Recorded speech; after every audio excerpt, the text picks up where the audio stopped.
bafashwe ryari ni ibintu nabonye niyerekwa ibintu byagutse cyane abantu benshi barafashwe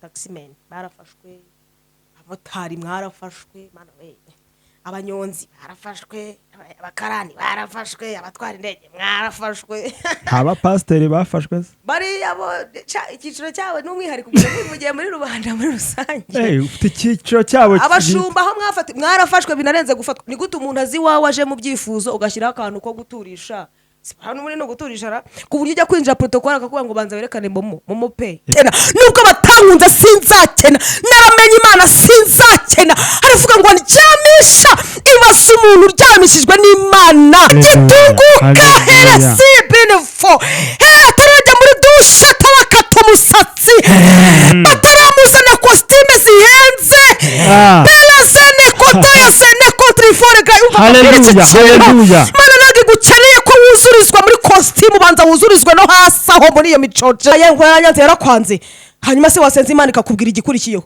ni ngombwa ngo ushoka amayoga uteze inganda imbere wabaye nk'umukuku umuhogo waciwe umukuku n'ibisukika bikeri zirahuruduka mu muhogo urufuro zigahuruduka mu muhogo sinarya Yesu mwarafashwe ryari Dawidi aravuga tuwiteka niwe mugeni wanjye sinzakena ngere yewe nukuri ndarembye munsure ndarembye kandi ukiri kwihenura ntago wari uzi ko abo bakozi Imana babaho umugongo bakawucukurama maze wajya ujya no gusura bikarangirira rimwe maze ukajya ugenda unukira imihanda ukumva uko bimeze ejo ugatangira ngo nimusengere ndapfuye ngo ndapfuye mwafashwe ryari Imana nyagasani mwafashwe ryari bambaza abantu nari kubundi mubuze n'indangagaciro za gikristo nta nubwo mwabona n'indangagaciro z'abanyarwanda cyangwa z'abantu butike Imana yaguhaye ngo muri muracuruza mubiri wawe ntago ari butike Imana yagufunguriye aho se ubwo se umubiri wawe tuvuye kari Katari umubiri wawe ni Dubai wagiye mbese wararanguye nawe uri kuranguza abandi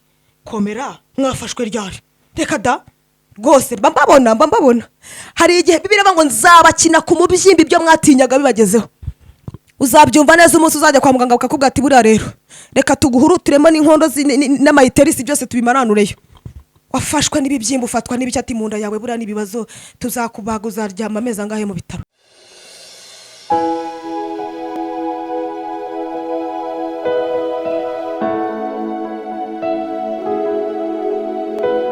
amahoro y'Imana bane namwe mwese abakunzi n'abakurikira Ihumure TV ubwiza bw'Imana bubane namwe Uwiteka Imana bahire murabizi n'uwanyu Bobo ni Bobo iri jwi iyo muryumvisha bari Bobo wiyizi ukifatiyemo murabizi rero iyo ntangira mvuga ngo Uwiteka bishimisha ibyishimo biruta imyaka mwababarijwemo Uwiteka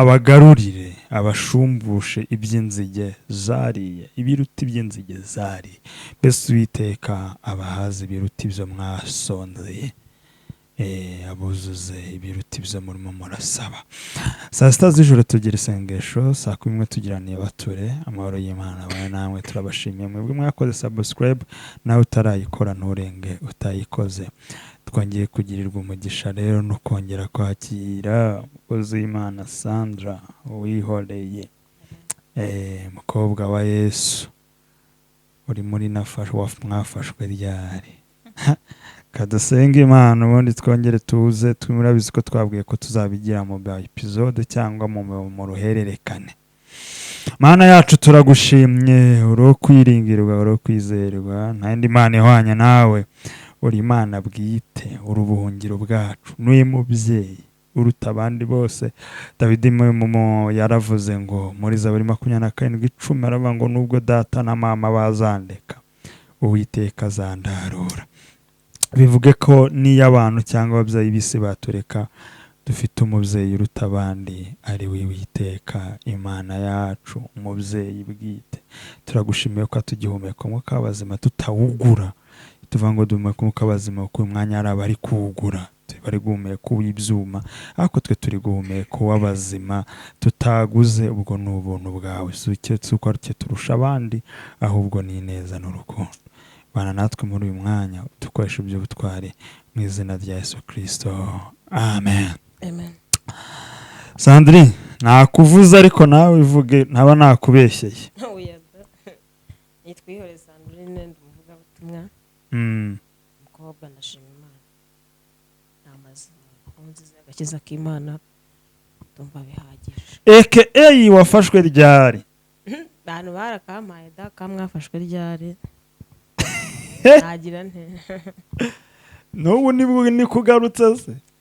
harimo akantu gatoya kamwe ntabwo kabura Amerika abantu benshi barafashwe nanjye kera nari narafashwe menya ko nafashwe ndareka nyine ntakira Yesu ni narafashwe gireye ukuntu ndengera ko ubuzima bwose ni ugufatwa n'uwafashwe neza yafashwe nukuvuga ngo ubundi ikintu ntabwo ikibazo ari ugufatwa ahubwo ikibazo ni ukutamenya ko wafashwe n'uburyo wafashwe. hari abafashwe basambana, hari abafashwe bakora ibindi bibi, hari n'abafashwe ariko bavuga ubutumwa nkawe. wese yawe ntiwafashwe? harimo n'abafashwe nabi shamana we, harimo abantu bafashwe nabi we. nawe warafashwe? njye narafashwe ndabyemera Yesu siko yamfashije ntacyo bitwaye. Pawulo nawe wandika banga imbata ya Kristo. manumva narabirundumukiyemo. imbata nta bwigenge bigira. nta nabwo nanjye ntabwo mfite kugira ngo mbe kagugu nkabanje hano Yesu we nta mipaka ndakora. Rero ntabwo ikibazo ari ugufatwa ahubwo ikibazo ni ukutamenya gufatwa ko wafashwe. hari abari se basi kukwegera akakubwira ngo twarafashwe ukabasha kumenya aho bafatiwe kugira mufatikanye kubakurayo. cyakomeje umutima wanjye nabaza Imana siko njyanye ibintu bikomeye kumpaye ibintu bikomeye. Yego bizagenda gute ko mbona abantu benshi muri iyi minsi bivugira ibintu byoroshye ngewe ukaba umpaye ibintu bikomeye se abantu bazabyumva Mana yanjye ntibazanyica ahubwo numvaga ngiye niteguye no gupfa ngira ngo. Yego ariko mu by'ukuri ibi feedback sinzi umuntu wavuze ngo mba nivugishwa ibyongereza iyo karande ni nziza nawe igufasha nta kibazo cyayima nanjye. kandi ikindi biri mu bintu neza buriya nizi icyongereza cyinshi nizi ndimi cyane abantu babizi nizi ndimi cyane n'ubuzima bwanjye ndanazikoresha cyane. hanyuma rero icyo nari mvuze nari nzi ko wenda abantu batazabyumva ko ndashima Imana n'ukuri ko banumva atari benshi ari nka babiri bumva babasha kubyumva ntabwo ari isi yose mba nshakamo nka babiri cyangwa ko njya nkunda kuvuga akantu ngo na Yesu yasubiye mu ijuru hari abakiri mu bituro ntabwo ariko tuzaza kubwira abantu bose ngo abantu bose bumve reka haba harimo bake. rero muri abo bake nakifuje ko hirya yawe wowe wanyakiriye basi hirya yawe haza undi muntu uwo muntu ashobora kuba ari wowe udukurikiye nonaha. erega neza Yesu yazuye Lazaro wenyine atari abandi bose atari abandi bapfuye muri iyo karitsiye.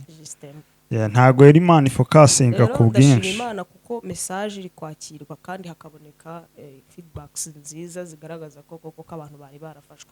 burya utetse ibiryo ukabura abantu babirya cyangwa bakavuga ati nta peti dufite umunsi wabuhombye ariko iyo babiriye kandi aho bati batetse neza mu by'ukuri ugira courage zo kongera guteka cyangwa n'abandi ukazabatekera rero ndashimira Imana ku bwa message yampaye ko yari remereye cyane n'ubwo biraremera ariko ndabona ari nk'abantu babiri cyangwa umwe bari kugenda harimo n'ubukurikiye. rero ntabwo urabizi sinkitinda nkubaza byinshi. biba bihari nta nzaba nkubaza muri narafashwe ryari nimara kubona nafatiwe nzaza mbiguhate. nafashwe ryari ni ibintu nabonye niyerekwa ibintu byagutse cyane abantu benshi barafashwe. taximan barafashwe abamotari mwarafashwe Mana we abanyonzi barafashwe abakarani barafashwe abatwara indege mwarafashwe abapasiteri bafashwe bariya bo icyiciro cyabo n'umwihariko kuvugiye muri rubanda muri rusange. ufite icyiciro cyabo abashumba aho mwarafashwe binarenze gufatwa. ni gute umuntu azi wawe aje mu byifuzo ugashyiraho akantu ko guturisha hano muri no guturisha ku buryo ujya kwinjira protocol akakuba ngo banza werekane momo pay ibyiciro yuko donc erekana message yuko wishyuye kubonana n'umushumba gusa. buri cyifuzo gifite igiciro. buri cyifuzo ngo gifite 50,000 sinzi ngo 100,000 biterwa n'uburemere. abashumba mufite umunzani upima ibyifuzo nimwe mu bisubiza se mwarafashwe namwe. Mana gira ikintu biti fresha gira ifuhe ndabwira Imana ntiwajya umbabarira. ese basi yakora nshimira Imana ahantu nsengera ko ntaterura abantu ngo ndurwenye ako pe ndavuga gira ariko cyo koza disi bakumva ubona bumva ntabura nka babiri bumva ariko abashumba mwarafashwe sinzanabashyira mwarafashwe ko mwabaye nka Dawidi umunsi Natani yamusangaga akamubwira ati ariko ati dutama ati n'icyo ati agatama izina rya Yesu uzi ko umuntu aza Yahuye gushaka n'umushyitsi. ngo ahuye n'umushyitsi abashumba mwaragendere Barasuwe. abashyitsi banyu bahoraho mwagiye muva mu rugo mubacumbikiye kugira ngo mubajyane no kusengera ese bari abashyitsi Natani yabwiye Dawidi benshi baza bari bo ubwo nyine ubyumvise rega si bose bashaba abashyitsi n'irare nyine nabyumvishije ubwo nuko ntashaka ubwo abashumba bafite icyo bararikiye niba ari no kurarikira n'indwara bari no gufatika kabisa none se Sandrine akubwo ushobora kuza kunda akakubwira ngo protocole wanjye akakubwira ngo banza wishyure 20,000 cyangwa 50,000 by'ahandi cyangwa 100 muri nafashwe ryari arafashwe nihe Yesu yigize ajya gukora yageze kwa Lazaro arabishyuza yego ndabyemera umurimo w'Imana wubakwa kenshi n'amafaranga rwose je suis d'accord kuko nanjye ndawukora ako se abakene sera bo muzabashyira ibyo biciro nibura ndasengisa z'abatindi cyangwa n'abatayabonye cyangwa murakopa icyo nibariza ni kimwe ngo umwanya akora no bahanuzi b'Imana izabasha uzi ko umuhanuzi afata message akayiforwardinga akayiha nk'abantu nka 20 kandi ngo mbonye ngo Imana igira gutya kandi ari Satani ngo munshake none muri iyi na mwafashwe ryari basi abantu nibamara kumenya aho bafungiwe gereza barimo Imana irimo iratanga urufunguzo cyane rwose umuntu arampamagara akambwira ati niba ngombwa nzaza ndara ahantu ba cyangwa atariko niba hari ubuzima numva ndambiwe ati n'ubuzima bwo kuba mu kabari cyangwa se akagwa ati niba hari ubuzima numva ndambiwe numva ntashaka no kuba ahantu ibyo bintu ndi kubibona ati ni kuba ahantu abantu bashama Imana ikomeze ibafashe vraiment abantu bari kubohoka ku buryo umuntu azinuka kumva yazindutswe rero muri hari umuntu wahamagara ngo ati naringiye no gutobora ku izuru ngo aratoboye ngatobora sinzatobora n'imikonda atobora n'ijya ngo yabona ngo kuzuru ngo yarahibikiye wakubwira ko yarantangaje ambwa ngo nahise mbireka kandi na bya bintu byose nabikuyeho wow ubwo sinamubaje ngo abitaye kuko umuntu w'initiative ko kandi amahene abahenze ntago ari buno bwa 500 bashyiramo wabyumvisha umuntu ufata umwana wawe ngo mbivanyeho kandi yanabirakariye haba hari impinduka nziza Imana ikomeze ibafashe rwose kuruta gufatwa ahubwo ikomeze ibafashe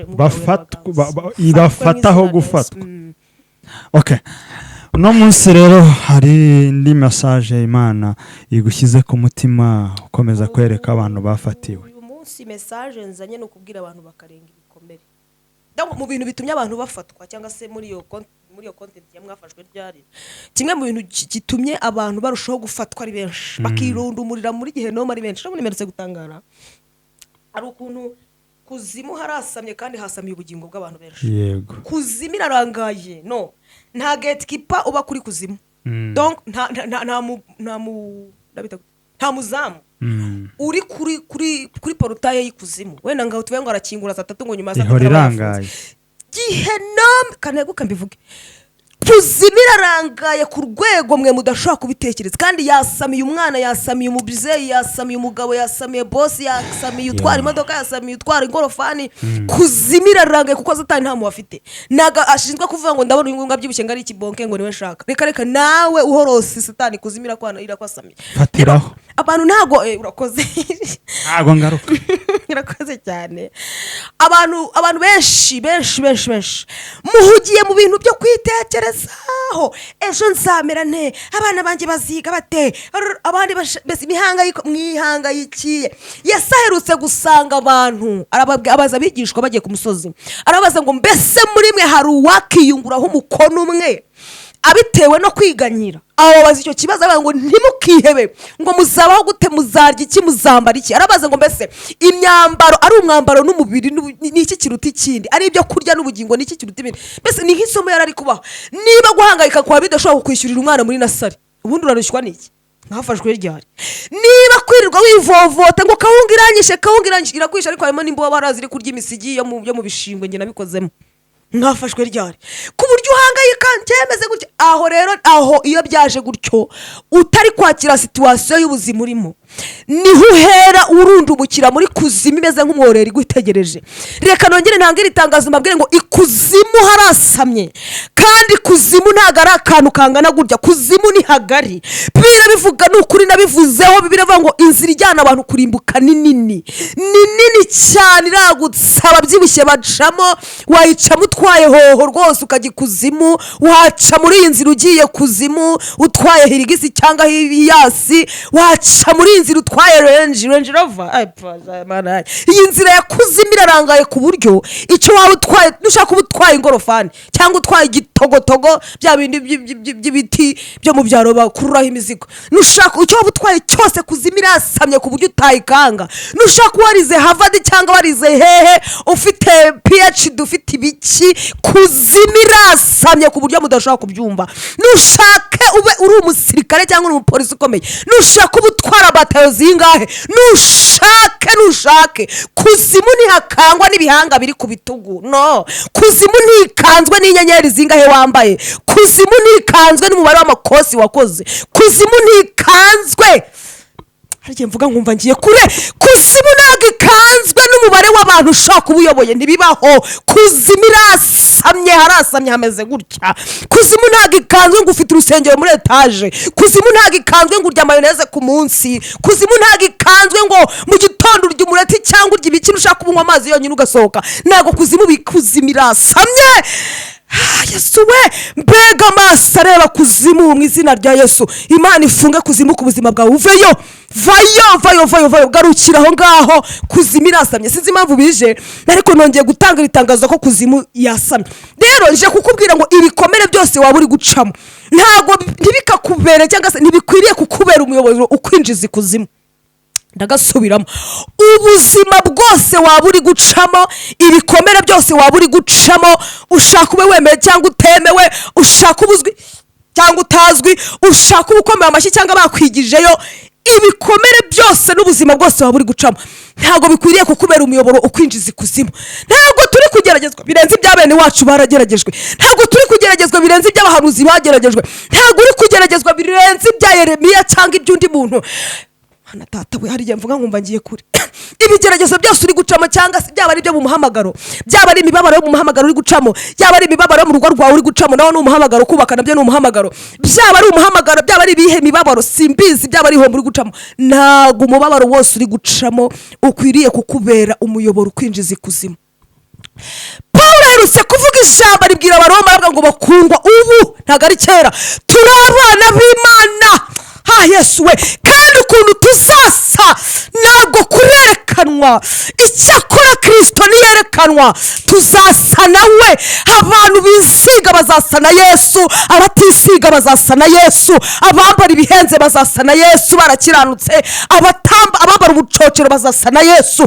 Pawulo akomeza Abaroma, arababwira ngo ni ukuri, mutuze mukomerere mu mwami, muve mu bintu murimo, muve mu bintu simbizi by'iraha, muve mu bintu by'ubucocero by'amafuti, muve mu bintu muri kwigira.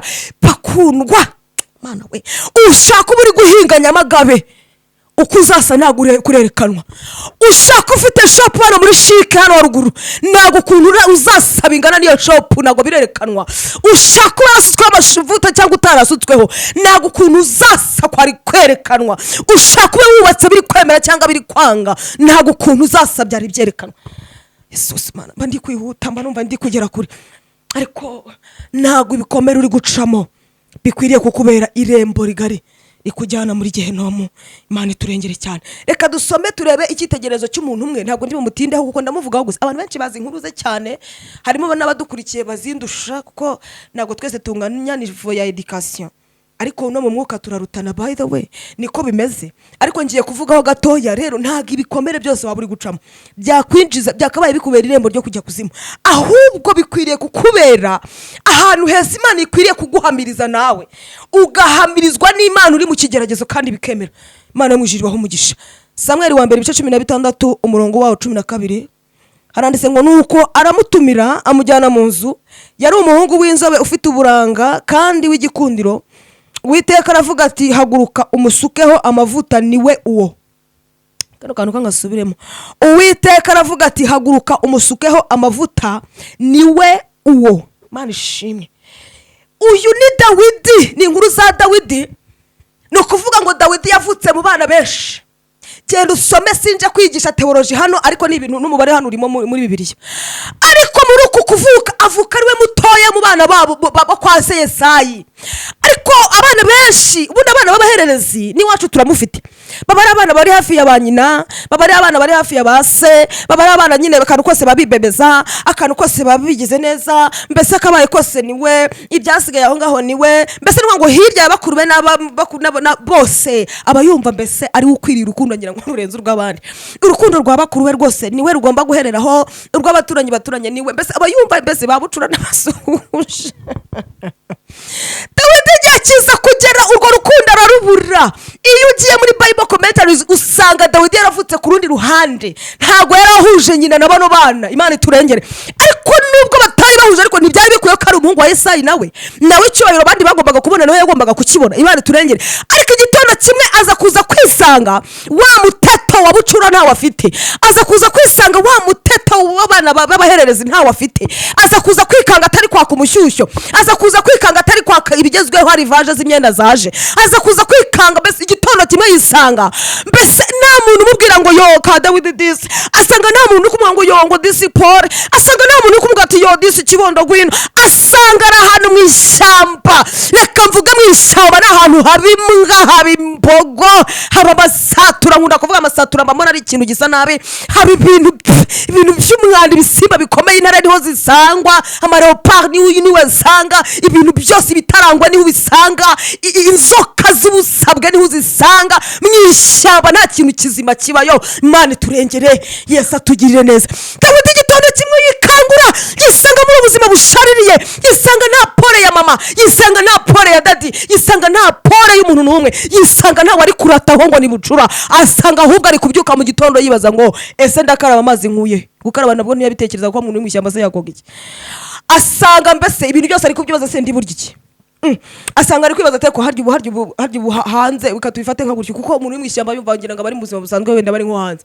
Ati ubundi abantu bari mu buzima busanzwe harya ubu turi mu gihembwe cya kangahe. Ni yarazi ibi by'igihembwe, yarazi ngo bigisha shimi, ntabwo yarazi ngo bigisha mate. Ibi ngibi ni amafiyeri ya none aha. Dawidi yakuze mu buzima bwe bwose aragiye, yari umushumba uri karifiye, yari umutoza mwiza, kubera ko Imana yagiye kumutoreza mu ishyamba. Ikintu nari mvuze ntabwo yarazwi muri karitsiye, nta hantu amateka twereka ko Dawidi yarazwi. Icyakora no mu rugo yavutsemo ntibari bakimwibuka, kubera ko biratangaje. Imana yahagurukije Samweli ngo Samweli haguruka ugende mu rugo kwa Yesayi, niboneye akantu k'agahungu ndagakunda. Turashimira Imana ireba igakunda. Yesu Kristo tuzi ko Imana nayo irwara amuru, Imana irwara urukundo ku buryo irarurwara. Ibaze soma Yohana ibice 3:16 ngo kuko yakunze abari mu isi cyane. Imana irwara urukundo kandi ikanarugaragaza, ntabwo imeze nk'abantu umuntu kugira ngo ndagukunda bikarangiriraho. Imana itanga urukundo kandi ikanarugaragaza. Biravuze ngo ihagurutse Samweli, yamwe ngo haguruka vuba, ihute kwa Yesayi, kibuno mpamagura amaguru adakora hasi, nyaruka fata ihembe, uzuza ihembe amavuta, ihute vuba, genda kandi nugerayo ndakubwira ikintu uri bukore. Samweli akigenda, akimara kugerayo, inkuru murazizi, akimara kwikubitayo bahamagara Yesayi, hamagara abahungu be bose. Ubwo nihutishije kuko nagira ngo ngere kuri uyu murongo, nta mwanya tuba dufite wo kujya ku detail. Imana iturengere. Yesayi ahamagara abahungu beza b'ibishongore, nyine yumvaga ko ari proud yabo, atewe ishema n'abavuga ati uyu nguyu yize i Butare muri universite, uyu nguyu yarangije muri Kiste n'urugero, uyu nguyu yarangije wenda SFB, uyu nguyu yarangije uyu nguyu ni general kanaka cyangwa se ni wenda ni colonel. Aravuga ati uyu nguyu wenda ni lieutenant, cyangwa se bitewe n'ibintu bagiye bambaye, arabamurika yumva ari proud. Mbese ni nko kuvuga ati Minerva n'abatanzeho ntabwo zapfuye ubusa, nama nabagiriye ntabwo zapfuye ubusa. Akavuga ati uyu nguyu rwose tujya no gusa, uyu nguyu wenda ndanavuga kumva, uyu nguyu wenda ni nawe ugerageza akanyereza udufaranga nk'umusaza. Mbese arabamurika we, amarangamutima mu bana, amarangamutima mbese biratinda. Ariko Samweli yabareba akabona ikirere ntago akibona. Nk'umuhanuzi yajya kugira cyatiri ati akumva nta kirere gihari, yashaka ahantu hera avuga ati agasanga nta kirere gihari. Ariko turashimira Imana, nje kukubwira ngo ibikomere byose uri gucamo ntago bikwemerera kuba umurongo cyangwa se kukubera irembo rikwinjiza kuzimu. Mwafashwe ryari? Ntago kuba umugabo ari kuguta mu rugo biguhinduye igihomora cyo kujya kurara wicuruza ku muhanda. Ntago kuba umugabo yaragutaye mama biguhinduye ngo ugende uvuge ngo n'abana nanjye ndabataye mbabanukanye mu cyaro nguze wigire Sire i Kigali. Ntago mwafashwe gute? Mwafashwe ryari? Ntago kuba iwanyu batarakwishyura ishuri bigomba kuguhindura ikintu cy'ikibobo muri karitsiye ngo babe bazi ko ari we muntu w'ibandi. No, nta hantu bihuriye. Tubonye abantu batize kandi Imana igirira neza. Imana itanga umugisha. Mwafashwe ryari? Imana itanga umugisha, hanyuma Imana yamwishyura ishimwe. Samweli aza kuza kubaza Yesayi atariko Yesayi tugirane ikiganiro nk'amasegonda kumana njya nshimira abahanuzi. Imana ihumugisha abahanuzi barotantike ariko zate kubone ko numva ndi gushakisha ikirere nk'umuhanuzi rezo sinyumve bimeze bite. Ubundi abahungu bawe bose naba mwami Yesu. Yesayi nawe kutagira yerekwa ni ikibazo. Aravuga ati ese harya umbaje abahungu banjye bose bivuze ngo ni wabo mu rugo kwa Dawidi ntabwo yarakibuka. Aragize ngo ati we hari n'agahererezi harakaruka agahererezi kari iyo kari iyo ngiyo kari mu mafamu, kari iyo ngiyo kari mu ntama, kari iyo ngiyo kari mu nka cyangwa kari mu ki. Ariko icyo gihe Yesayi aramubwira ati Samweli tumva nta kintu kiri bube uwo nguwo mwita ko ari akantu, uwo nguwo mwita ko ntahazagera, uwo nguwo mwamutigishije, uwo nguwo afite ukuntu ari muri universite y'Imana, afite ukuntu amaze iminsi ari gutrainingwa nayo, afite ukuntu aravuga ngo nta kiryo kiri buribwe hano. Uwo nguwo musuzugura atageza nta kintu na kimwe kiri bukorwe. Uwo nguwo atageza icyama ugafata umwanzuro ukamenya ahantu wafatiwe. Agahinda Dawidi yari afite ntabwo kamuhaye kurwara inzika iwabo. Subiramo mana we. Ubu dufite abantu bavuye iwabo mu byaro batasubirayo, akavuga ati navuye narasezeye nibanshaka bazansange. Ntago agahinda Dawidi yagize kamuteye inzika iwabo ngo avuge ngo data ntazangere mu maso. Narababwiye ngo nanjye wanjye yarankomekeje ko naramubohoye. Imana iturengere cyane. Dawidi yarari mu ishyamba ariko uvuga ngo Uwiteka niwe mugeri wanjye sinzakena. Afite ibintu by'imbaraga avuga ati Imana narayumvishije. Meruse kumenya ko ari Imana ishyira ibwami cyangwa igakurayo. Ariko ureba ibya Nebukadinezari ariko ugira amateka yuzo nawe uvuga ati kumva Imana. Yavuga ati ariko iyi Imana y'abarokore ni gute ifata umuntu wari umwami ikamufata ikamujyana mu ishyamba. Aravuga ati none ngiye kushitari inkuramo ndafashijwe bobo. Yesu mwene Dawidi we avuga ati Imana y'abarokore ni gute niba yarafashe sogokuruza Nebukadinezari yego akubita ikajyana pfira mu ishyamba akajya kurisha gahurungura. Nje Dawidi wibagiraniye muri iri shyamba ni gute itari inkuramo ko kantu bakumvisha. Ariko aravuga ati ngomba kuyinjinga nanjye nkakiranuka muri iri shyamba. Yesu we nkarinda umukumbi wa data ntamurwaye inzika, mwamurindira umukumbi ntamurwaye inzika. Abantu murwara inzika mwafashwe ryari? Barakuroza ariko ntabwo wapfuye. Yego barakwanze ariko ukunzwe n'abandi. Mu cyari wanyu niba bataragukunze ukunzwe n'abandi muturanye aho ngaho. Suko ubundi biba bimeze bite? Ubundi mwarafashwe ryari? Nk'umugabo ngo yarantaye ngo yaranyanze yarakwanze, hanyuma se wasenze Imana ikakubwira igikurikiyeho. Ni ngombwa ngo ushoka amayoga uteze inganda imbere. Wabaye nk'umukuku umuhogo waciwe umukuku n'ibisukika bikeri zirahuruduka mu muhogo, urufuro zigahuruduka mu muhogo. Sinarya Yesu mwarafashwe ryari? Dawidi aravuga ati Uwiteka niwe mugeri wanjye sinzakena. Nubwo ndi mu ishyamba sinzakena, nubwo batanyishyura ishuri sinzakena, nubwo batankunze sinzakena, naramenye Imana sinzakena. Aravuga ngo ndyamisha ibaze umuntu uryamishijwe n'Imana akavuga mbene nk'aya magambo n'urugero kandi ari mu biti, ari mu mpoma, ari mu madubu, ari mu bintu by'intara aho ngaho yumva ibintu by'ibiti ariko akavuga ngo andyamishije mu bwatsi n'izina rya Yesu habwe imitima iragwira. Ngo ankize hafi ngo uruhande n'urugero rw'amazi ngasubije intege mu bugingo rwa Dawidi. Ntigize afininira mu ishyamba. Ndi kukubwira ngo ibikomere byose uhuye nabyo ntabwo biguteye ntibikubera umuyoboro ukujyane kuzimu, ahubwo bihagararemo nk'intwari Imana ikwishimire. Reka itabi nta kintu rigufasha. Urumogi rwafashije nde? Nimba urumogi rwafashije hagira umuntu ujya muri commentaire ambwira ngo urumogi rwaramfashije.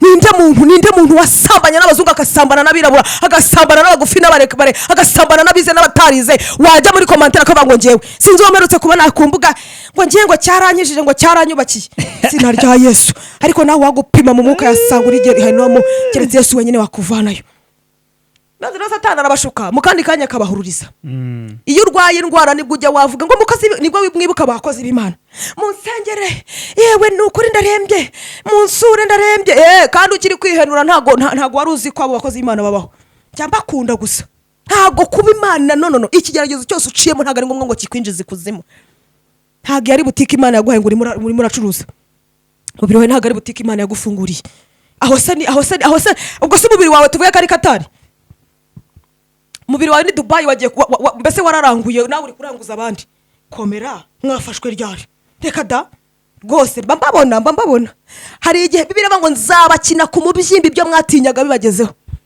uzabyumva neza umunsi uzajya kwa muganga bakakubwira ati buriya rero reka tuguhurutiremo n'inkondo n'amayiterisi byose tubimaranureyo wafashwe n'ibibyimba ufatwa n'ibicyati mu nda yawe buriya n'ibibazo tuzakubaga uzaryama amezi angahe mu bitaro nibwo ushaka kubyumva neza Imana iturengera ndavuga ibintu bikomeye reka nihutishe nisoreze nitahire ntago aryo uzazana imperuka izina rya Yesu njya mbabwira ngo simwese mbwira niba iyo ababyibuze havugamo umuntu umwe wenyine arahagije Imana tugire neza hanyuma mbese sinakubwira ibitaramo aho ngaho abakubita moroke simbiza abasabazuke n'urugero mbabwira kuko mbabwiriza mwebwe b'abadotikomu ntago nababwira za Sebanane na za Ki ntago mwabyumva abasabye bana abasabye simbizi katapira abasabye sinzi ubwo ndavuga izigezweho ngiye simbizi sinjya mbimenya aho nabiviremo sinyimenye byerekera basabye indirimbo nyine aho ngaho baraburuditsa barya inkoko barya amafi buri wese agasaba icyo ashaka nibutse indirimbo yabaga imihanda ebyiriya yitwaga Jolie Bouteille Jolie bouteille, sacrée bouteille, que tu me laisses tranquille. Je vais te quitter, je vais m'en aller. Je vais recommencer ma vie. Est-ce que tu as commencé la vie? Hein? Est-ce que tu as commencé la vie? Je vais recommencer ma vie. Recommencer? Rero, usaba icyo ashaka aragisaba. None magatero kanze sagakusha isi irashukana. Ngo buri wese asaba icyo ashaka. Nge nzira icyitwa imitobe yose itera ishavu fanta koka n'akamata ntabwo wabyumva ibyo bintu mbese ni nko guca amazi abantu banywa amafanta ngo imitobe yose itera ishavu bivuze ngo umuntu wanyweye ibintu by'imitobe nta burudika ariko se ntabwo ndi kuburudika ko nduze mwuka wera nyine bakumvisha abantu ko bagomba kuba alcoolize no ku munsi wo kuzura mwuka wera rega bababeshye ko base usaba icyo ashaka aragisaba umwe aravuga ati ngenda ndarya inkoko undi ati ndarya ifi ku birori by'umuntu udahari reka nkubwire Imana igituma umuntu yibukwa no mu gihe atagombaga kwibukwa ntabwo wamenya umwanya Imana iri kugutegura mu gihe cyose wabaye mu kigeragezo neza mwafashwe ryari ntabwo ushobora kujya mu bintu by'amafuti banumva ngiye kure rero ni gute n'abatinganyi bo niba Imana izagira gute ntabwo mbizi mama rero cyari mbese Sodoma na Gomora none cinjije no mu gihugu cyacu none heje bundi sizonaganije ngo rega ngo nta tegeko ngo rihana ubutinganya hano mu gihugu erega yigira cya abouncing gutya ngo ariko se ngo nkawe ngo rega ngo nta tegeko rihana ubutinganya hano mu gihugu ndamubwira ni mpore rero afite akabibiri ndamwira nti dore wapfa rero dore wapfa ibyo igihugu kitavuga wapfa rero wapfa rero kuri Imana yankize igitinyiro mbwira umuntu agatoba ati hehe ati mbabare ama nyine ahita nyine nko kuvuga ati mbabare utanansengera nyine umva mudafite ikibazo uzi gute izina rya Yesu nawe ukagenda mu muhanda rwose sinakubwira n'igipampa aho ngaho waragize ari gukumva mu mutwe uruzuye ntago wuzuye mwafashwe ryari ntago ubuzima bwose wacamo bwakubera inzira ikujyana ikuzimu oya harabona Imana gitabara mu bibazo natwe turimo twagiye twemera guca hakomeye mpamvu duciye kwihumura nuko nemeye kwihanganira ibingerageza ni nacyo birivuga ushobora kuba utarize ngo ujye mu biro ariko waterura n'ikiboroke sima hari Imana ikabica inzira mwabaye mute Imana umva njye nifuye Imana ijya imbabarira pe wakemera ukajya no gukora ubuyede ariko ugakiranuka ubu se nta bantu barabayede kandi Imana yahaye amazu muri uyu mujyi nabo bagahinduka amazu ba nyiramazu ubu se nta bantu batwaye imodoka muri iki gihugu no hanze bagiyeyo bari bafite ukuntu babayeho mu buzima bw'amafuti igenza umudamu yotsaga ibigori ku muhanda ariko bakubwira umubare w'imodoka afite n'amasara afite ntago wabyumva imijuru hari Imana itabari murafashe umwanzuro mwafashwe ryari rasire before mwafashwe ryari maze agatsinda Imana y'amahoro rero ikahita imanura ibindi bintu bitandukanye n'ibyo mwatekereje ukabujya muzi kuzamaramo umwaka umwe ngo ngiye gushaka amafaranga mu butinganyi ukaba addicted umugongo bakawucukurama maze wajya ujya no gusura bikarangirira rimwe maze ukajya ugenda unukira imihanda ukumva uko bimeze ejo ugatangira ngo nimusengere ndapfuye ngo ndapfuye mwafashwe ryari Imana nyagasani mwafashwe ryari bambaza abantu ariko ubundi mubuze n'indangagaciro za gikristo nta nubwo mwabona n'indangagaciro z'abanyarwanda cyangwa z'abantu mwafashwe ryari n'ibihene itinya imbwa nta mbwa yaryamana n'ihene uwabibonye ajya muri commentaire ambwire ariko umuntu arifata akarongora ngo inkoko njya numva amakuru bobo njya numva amakuru nkumva ngo rwamagana ngo sinzi ngo umuntu bamufashe ngo yaryamanye ngo arongoye ngo se baranukuru ngo yafashe ku ngufu ngo itungo ngo ryapfuye nimujya mwumva amakuru se nibihe nitatinyuka imbwa nyiramuharinga itinyuke inka ngo biri kuryamana niba imbere bitatinyuka kakasimba kaba karya imibu. How dare you sincerely speaking, how dare you? Gute wowe wifata ugafata inkoko cyangwa ihene cyangwa ikindi kintu cyangwa intama ukayibetana umutavu ukawibetana ahantu mu cyumba abantu batakureba ukawusambanya mwafashwe ryari sina rya Yesu kandi ikomereza Imana ngira ifuhe abantu bajye banyihanganira. Dawidi birori birakomeza ariko reka mitengana ku musozo. Yesayi atumaho Dawidi yo yari mu ishyamba amutumaho umwana azana urusatsi muhita mujya mu mwuka abantu wo kwihumura mugira umwuka bese mugira ibihe mwinjire mu isi y'umwuka tubaneyo ureba umuntu wari ubaye mu ishyamba ataze igipfari gikira hanze atunguka wenda n'urusatsi rumeze rutya ari umuhirimbiri atunguka wenda ibyara byarashokonkoye atunguka wenda yambaye igikote cyacitse atunguka wenda bukabutura bwara mu simbizi ariko ikintu turi kubona ntabwo yagasa n'abantu bari mu birori bagiye kubabona inyuma arasa n'aba ariko imbere nta muntu warenga mvugire ngo amen haleluya amen. atunguka asa n'aba inyuma ariko imbere yuzuye utinya umuntu Imana yabwiye Samweli ngo haguruka Yesu we haguruka si mu Rwanda gusa si muri Kongo si Burundi si Malawi si Mozambique ntago ari muri US ntago ari muri Australia oya mu Israel yose ntago ari mu isi bimwe muri Israel ntago ari mu kagari kamwe muri Israel kamisanisha na n'uyu munsi bene bari mu byumve ntago ari ntari imwe muri Israel yose nabonyemo umuntu umwe ntago ari babiri niyo mpamvu njya mbabwira ngo si mwese mbambwira ndashaka umwe wenyine. Nabonyemo umuntu umwe ufite umutima umeze nk'uko nshaka Samweli akibona Dawidi talawaya stifo hagitunguka heresi binefo atarajya muri dushe atarakata umusatsi ataramuzana kositime zihenze berazene kotayasene kotrifore haleluya Mana nagi gukeneye ko wuzurizwa muri kositimu banza wuzurizwe no hasi aho muri iyo micocero Mana nagi gukeneye kuzuzuzwa muri etaje banza wuzurizwe no muri chambrette ntago Imana ikeneye kuzuzuzwa wabonye akazi banza wuzurizwe no mu bushomeri ntago Imana ikeneye kuzuzuzwa wicaye ku ntebe ikomeye banza no hasi aho ngaho wuzuzwe palawasine kostifore guys ni mase yesikotaya stifo Mana wenda afashijwe umbabarire Mana. Samweli akibona Dawidi we umuhanuzi ahita yumva ijwi uyu nawe nk'umuntu wabanye n'Imana hari ukuntu yitorezaga ipfiriya mu mashyamba agakora hati badayimoni bagacamo bakiruka Imana ikururuka igahagama aho ngaho ikavuga ngo ndi Uwiteka ndahari ikamuhumuriza mu ishyamba ababyeyi badahari ikamuhumuriza kuruwe badahari ikamuhumuriza nta muntu uhari. Iyo ngiyo niyo yaserukanye nawe mu maso y'abantu bose niho yavuze ngo ntegurira ameza akomana nk'umuntu umwe wenyine unkurikira se kuza kwihangana avuga ngo amen aho niho yavuze ngo antegurira ameza aho niho yavuze ngo antegurira ameza umva nkubwire wowe wisuzumye ugasanga warafashwe Imana igutegurira ameza Imana ikuzamure ku rwego utigeze we expectinga kubaho hamwe no gufata umwanzuro gusa wo kwihanira kureka Imana ikuzamure ku yindi level y'ubuzima kugira ngo bimenyekane ko mu ijuru hari Imana. Izina rya Yesu Mana ndafashijwe. Samweli arangije yumva ijwi naho ngaho niho nasomye ahita yumva ijwi Shamana we ibyo atumvishe kuri Shama babo ibyo atigeze yumva kuri Aminadabu ibyo atigeze yumva kuri Yesaya aza kumumurikira abahungu ibyo atigeze yumva ku bakwiziniye bari batetse ibyo atigeze yumva mu baturanyi bari bahuruye etalawas tifole kutaya sene kotifona ibyo atigeze yumva ahandi hantu ku bandi bantu, aryumva kuri ya suzugurwa. Reka nkubwire wowe nkurikiye, mwafashwe mute?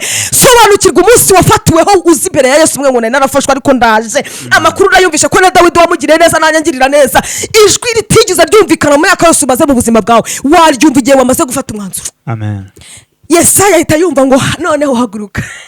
Komana we, usiko naringiye narimfashijwe mpita nsohoka ntaho ubu ngubu nuko mfashwe izina rya Yesu. Narimfashijwe sigo basengeye naringiye. Hari igihe mfashwe wati Yesu uziko ndi kuri kamera, sigo basengeye. Samweli ahita yumva ijwi riramubwira ngo umva nkubwire mugabo, umva nkubwire muhanuzi, umva nkubwire mwana nkunda Imana ivugana n'abahanuzi, nkunda Imana yimanutse ikavugana natwe. Ihita imubwira ngo vuba ngaho noneho bya bindi watinye akugura nyumvije rata bimwe watinye. Yego, bimwe watinye hamwe nakuburije igihe nakuburije, fata ihembe ry'amavuta. haleluya, halasiye benestance kotifoy, fata ihembe. Imana ihagurutse, ihagurutse Samweli ku buzima bwawe hamwe no gufata icyemezo. Imana ihagurutse umuhanuzi ku buzima bwawe. Sha njya mbabwira ngo ubuzima butarimo umuhanuzi buba burimo umupfumu cyangwa burimo ikindi kintu. Ubuzima butarimo Imana buba burimo Satani, ubuzima butarimo umwuka w'Imana haba harimo imyuka. Imana ihagurutse umuhanuzi authentique ahanurira ubuzima bwawe guhesha ibyawe hamwe no kumenya ko wafashwe waragize ugaca bugufi ukihana. Imana ihagurutse umuhesha w'ibyawe. Samweli Imana iramubwira ngo ngaho fata ihembe, ahita afata ihembe. Niyo mpamvu mfashe iki kirahuri. Ahita amubwira ngo dore muri babandi bose nanze, burya nabanze mfite ishingiro, hari umwe wenyine nari nihizigamiye, dore ngaho genda. Ayiwe niwe uwo, izina rya Yesu. niwe Imana ikureba ahantu uri mu bihugu byo hanze. haleluya, mu bantu bose b'aba diaspora Imana yahaye kuva muri iki gihugu bakambuka bakajya ku migabane itandukanye y'isi. Ikureba ivuge ngo niwe uwo. amen. Imana ikureba muri Biryogo ahantu uri muri ayo mahegene, ikureba ihita ivuga ngo muri Biryogo yose mbonyemo umuntu umwe, niwe uwo. Mana ikureba muri iyi Gikondo cyangwa muri iyo Gatenga cyangwa Kimisagara cyangwa Nyabugogo. Mana nkunda Nyabugogo, haba hari abantu benshi. Muri Nyabugogo habura abanya cyangwa ugabanya Kibuya, abari na gare. Imana ikurebera ahantu hose uri, ikwirate muri iyo korari uririmba buvuga ngo mponyemo umwana wanjye. Ntagaruka ari kugura inifomu zihenze ahubwo baranamwitangishiriza, ariko nshingiye ko afite umutima umeze nk'uko nshaka. Niwe uwo. Imana ikureba mu bashumba bari muri iki gihugu Yesu no bari ku isi hose, ivuga ngo mu isi yose mbonyemo umuntu witwa X, mbonye ari w'umutima wa ameze nk'uko umutima ushaka. Imana ikurebe mu bantu bubatse ingo, ivuga ngo urugo rwo kwa Jamari cyangwa rwa kwa Kanaka mbonye rumeze nk'uko nshaka. Mu ngo zose ruriya ni rwo rwo. Imana ikurebe mu ndangamirwa cyangwa indaya ziri ku muhanda, uvuga ufashe umwanzuro uvuga ati ndagiye ndaseza y'imihanda ndagengeye mu nzu y'Imana agiye gukizwa. Imana ikurebe ikwirate ngo mu ndangamirwa cyangwa mu ndaya zose ziri ku muhanda mbonye umuntu ufite umutima nishimiye kubera ko afashe icyemezo. Mwafashwe ryari? Ibuka aho wavuye, subiza amaso inyuma urebe igihe wafatiwe, ufate umwanzuro, ijuru rikwishimire. Imana iguhuza n'umugisha, iguhesha umuhesha, uguhesha ibyawe, nawe ijuru rikwishimire ngo niwe uwo. Imana ibaho umugisha. Yambwiye ko ntacyo nzaba turi kumwe nayo. Imana yakubwiye ko ntacyo uzaba. Nahi misozi yakurwayo nima nidahinduka we. Hazapfira abantu bahinduka ariko Imana ntihinduka. Hazapfira ahangaha mbabarira. Sandrine dusengere twigendere. Onye ukuntu mba nshoje. Ni ukuri buriya nakomeza bikageza ejo kuko ikirere cyaje mba numva hari remu nyine y'Imana. Ibintu ni bibiri ntahise nkupa. Nahita zo. Dusengere. Akora. Twisengera Imana. Mwafashwe ryari? Niba urebye ukabona hari ahantu wafashwe, fata umwanzuro. Ntago ndabisubiramo for the last time. Naga ibigeragezo byose uri gucamo bikwiriye kukubera kuzimu, umuyoboro mubi cyangwa se irembo rirangaye kwinjiza kuzimu. Vayo katira kuzimu, tugiye iwacu mu ijuru muze mwisigara.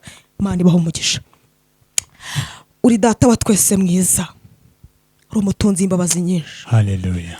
Hari abantu bari bakurikiye iki kibwiriza cyangwa se ijambo tewe nuko benshi babyumva. Yesu shimwe. Sabye umugisha kuri aba bantu bari badukuri nyuma yo kubona ko bafashe umwanzuro wo kuzibukira ahubwo bakareba imbere nk'uko umurimbyi yavuze ngo nimuze turebe imbere dutegereze igitondo twiringira Imana yacu nizakora imirimo kuko izirukana Satani izategeka isi yose kandi ngo tuzanesha nidusaba kuko Imana igitwumvira. Ngaho neshereza buri muntu wese wari udukurikiye umwambika imbaraga kandi urinda aba bantu kuba ibigeragezo bari gucamo byababera irembo ryangaye ryo kuba ryabinjiza kuzimu kakuzimu bahombe umubare w'abantu bari biteze kwakira ahubwo ijuru ryakire umubare w'abantu benshi. Urakoze. Amina. Amen.